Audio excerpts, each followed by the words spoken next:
Coimbatore part 3 video தான் இது. Good morning. காலையிலவே நம்ம தூங்கி எழுந்துட்டு சன்செட் பார்த்தோம். கொஞ்சம் என்ஜாய் பண்ணிட்டு அப்படியே நம்ம படுத்து இந்த டவல்லாம் மடித்து ஆரம்பிச்சிட்டோம். கொஞ்சம் அந்தாண்ட பார்த்தா ஊஞ்சல் இருந்துச்சு.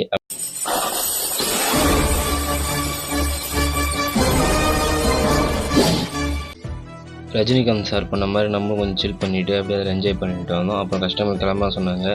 சாயங்காலம் 4 o'clock போல் நம்ம கஸ்டமர் வரேன்னு சொல்லிட்டு நம்ம வெயிட் பண்ணிட்டு இருந்தோம். கஸ்டமர் வந்தாலும் கூப்பிட்டு கிளம்பிட்டோம். நம்ம போயிட்டு இருக்கும்போது பார்த்தீங்கன்னா டீசல் வரேன்னு கொடுத்துச்சு. அதனால் நம்ம பங்க்கில் விட்டு டீசல் போட்டுட்டோம். நெக்ஸ்ட்டு டீ பிரேக் கொடுத்துட்டு டீ குடிச்சிட்டு முடிச்சுட்டு நம்ம கிளம்பிட்டோம். நைட்டு ஒரு 9 மணிக்கு போல் டிராஃபிக் ஆயிடுச்சு. டிராஃபிக் சமாளிச்சுட்டு வீடியோ எடுத்தது போதும் ஆயிடுச்சு. அதுக்கப்புறம் நம்ம பசி எடுத்ததா நைட்டு ஃபுட் நம்ம அங்கே முடிச்சிட்டோம். தோசை தான் சாப்பிட்டேன், நல்லா இருந்துச்சு தோசை. கஸ்டமர் டீ ஷர்ட்டாங்க வந்தவொடனே கிளம்பிட்டோம். அப்புறம் பார்த்தீங்கன்னா வீட்டுக்கு ரீச் ஆகிடுச்சு. அவங்க சேஃபாக அவங்க ட்ரைவ் பண்ணி விட்டாச்சு. 5 days ட்ரிப்பு ஃபைனல் அவுட் முடிஞ்சிச்சு. அவங்க சேஃபாக ட்ரைவ் பண்ணிட்டேன். பார்த்து சேஃபாக ட்ரைவ் பண்ணுங்கள். ஓகே, பாய்.